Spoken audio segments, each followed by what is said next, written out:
Today's reading from the Old Testament, Numbers chapter 5, verse 1 through chapter 6, verse 27. And Yahweh speaks to Moses, saying, Command the sons of Israel, and they send out of the camp every leper and every one with discharging, and every one defiled by a body. You send out from male even to female, you send them to the outside of the camp, and they do not defile their camps in the midst of which I dwell. And the sons of Israel do so, and they send them out to the outside of the camp, as Yahweh has spoken to Moses, so the sons of Israel have done. And Yahweh speaks to Moses, saying, Speak to the sons of Israel, man or woman, when they do any of the sins of man by committing a trespass against Yahweh, and that person is guilty, and they have confessed their sin which they have done, then he has restored his guilt in its principle, and is adding its fifth to it, and has given it to him in reference to whom he has been guilty. And if the man has no redeemer to restore the guilt to, the guilt which is restored is to Yahweh for the priest, apart from the ram of the atonements, whereby he makes atonement for him. And every raised offering of all the holy things of the sons of Israel, which they bring near to the priest, becomes his. And any man's hallowed things become his. That which any man gives to the priest becomes his. And Yahweh speaks to Moses, saying, Speak to the sons of Israel, and you have said to them, when any man's wife turns aside and has committed a trespass against him, and a man has lain with her with the seed from intercourse, and it has been hid from the eyes of her husband and concealed, and she has been defiled, and there is no witness against her, and she has not been caught, and a spirit of jealousy has passed over him, and he has been jealous for his wife, and she has been defiled. Or a spirit of jealousy has passed over him, and he has been jealous for his wife, and she has not been defiled. Then the man has brought in his wife to the priest, and he has brought in her offering for her, a tenth of the ephah of barley meal. He does not pour oil on it, nor does he put frankincense on it, for it is a present of jealousy, a present of memorial causing remembrance of iniquity. And the priest has brought her near, and has caused her to stand before Yahweh. And the priest has taken holy water in an earthen vessel, and the priest takes of the dust which is on the floor of the dwelling place, and has put it into the water. And the priest has caused the woman to stand before Yahweh, and has uncovered the woman's head, and has given the present of the memorial into her hands. It is a present of jealousy. And the bitter waters which cause the curse are in the hand of the priest.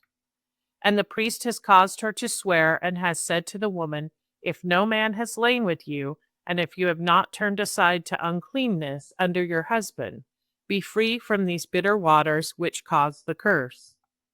And you, if you have turned aside under your husband, and if you have been defiled, and a man commits his intercourse with you besides your husband, then the priest has caused the woman to swear with an oath of execration. And the priest has said to the woman, Yahweh gives you for an execration and for a curse in the midst of your people, in Yahweh's giving your thigh to fall and your belly to swell.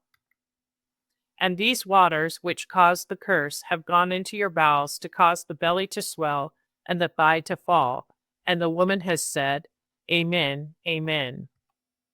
And the priest has written these execrations in a scroll, and has blotted them out with the bitter waters, and has caused the woman to drink the bitter waters which caused the curse, and the waters which caused the curse have entered into her for bitter things.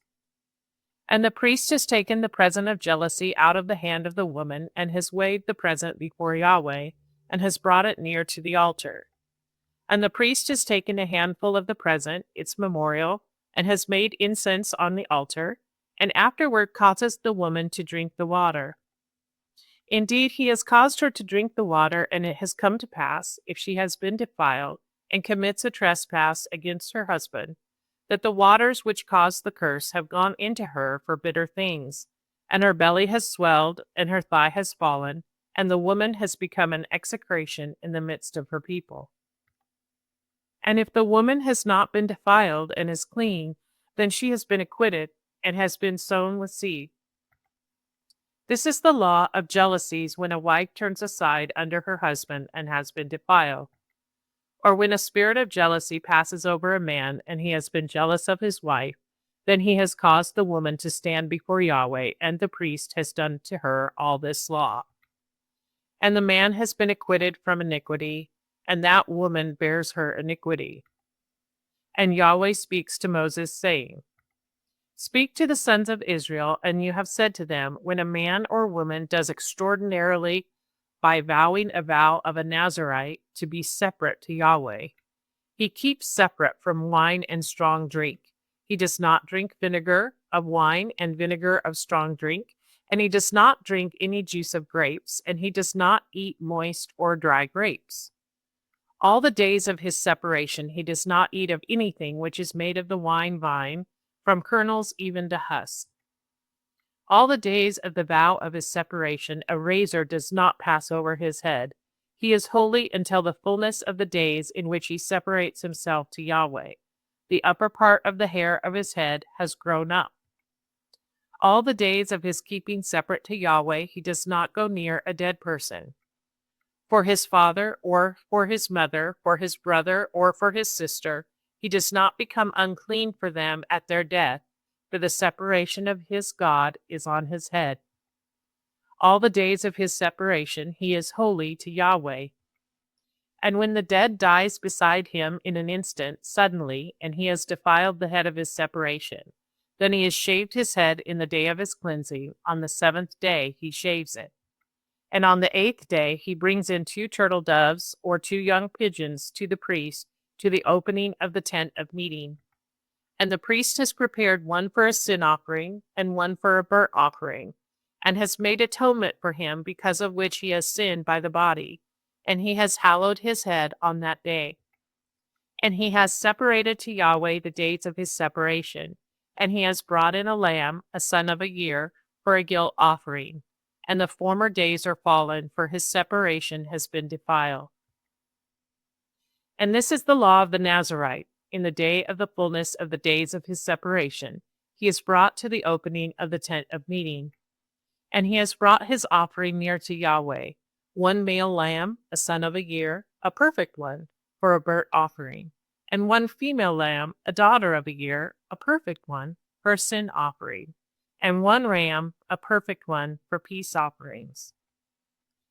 And a basket of unleavened things of flour, cakes mixed with oil, and thin cakes of unleavened things anointed with oil, and their present and their drink offerings. And the priest has brought them near before Yahweh, and has made his sin offering and his burnt offering. And he makes the ram as a sacrifice of peace offerings to Yahweh, besides the basket of unleavened things, and the priest has made its present and its drink offering. And the Nazarite has shaved at the opening of the tent of meeting the head of his separation, and has taken the hair of the head of his separation, and has put it on the fire, which is under the sacrifice of the peace offerings. And the priest has taken the boiled shoulder from the ram, and 1 unleavened cake out of the basket, and 1 thin unleavened cake, and has put them on the palms of the Nazarite after his shaving the hair of his separation. And the priest has waved them as a wave offering before Yahweh. It is holy to the priest, besides the breast of the wave offering, and besides the leg of the raised offering, and afterward the Nazarite drinks wine. This is the law of the Nazarite who vows his offering to Yahweh for his separation, apart from that which his hand attains, according to his vow, which he vows so he does by the law of his separation. And Yahweh speaks to Moses, saying, Speak to Aaron and to his sons, saying, Thus you bless the sons of Israel, saying to them, Yahweh bless you and keep you. Yahweh cause his face to shine on you and favor you. Yahweh lift up his countenance on you and appoint for you peace. And they have put my name on the sons of Israel, and I bless them. Today's reading from the New Testament, Mark chapter 13, verses 22 through 37. For there will rise false Christ and false prophets, and they will give signs and wonders to seduce, if possible, also the chosen. And you take heed, behold, I have foretold you all things. But in those days, after that tribulation, the sun will be darkened, and the moon will not give her light. And the stars of the sky will be falling, and the powers that are in the heavens will be shaken. And when they will see the Son of Man coming in the clouds with much power and glory. And then he will send his messengers and gather together his chosen from the four winds, from the end of the earth to the end of heaven. And from the fig tree learn the allegory. When the branch may already become tender and may put forth the leaves, you know that the summer is near. So you also, when you may see these things coming to pass, you know that it is near, at the doors. Truly I say to you that this generation may not pass away until all these things may come to pass. The heaven and the earth will pass away, but my words will not pass away. And concerning that day and the hour, no one has known, not even the messengers who are in heaven, not even the Son, except the Father. Take heed, watch and pray, for you have not known when the time is. As a man who has gone abroad, having left his house and given to his servants the authority, and to each one his work, also commanded the doorkeeper that he may watch. Watch therefore, for you have not known when the Lord of the house comes, at evening, or at midnight, or at rooster crowing, or at the morning, lest having come suddenly he may find you sleeping. And what I say to you, I say to all, watch. Today's reading from the Psalms, chapter 35, verses 15 through 21. And they have rejoiced in my halting, and have been gathered together. The strikers were gathered against me, and I have not known. They have torn, and they have not ceased. With profane ones, mockers in feast, gnashing their teeth against me. Lord, how long do you behold? Keep my soul back from their desolations, my only one from young lions. I thank you in a great assembly. I praise you among a mighty people. Do not let my enemies rejoice over me with falsehood. Those hating me without cause wink the eye. For they do not speak peace, and against the quiet of the land they devise deceitful words. And they enlarged their mouth against me. They said, Aha, aha, our eyes have seen. Today's reading from the Proverbs, chapter 7, verses 5 and 6. To preserve you from a strange woman, from a stranger who has made her saying smooth. For at a window of my house I have looked out through my casement.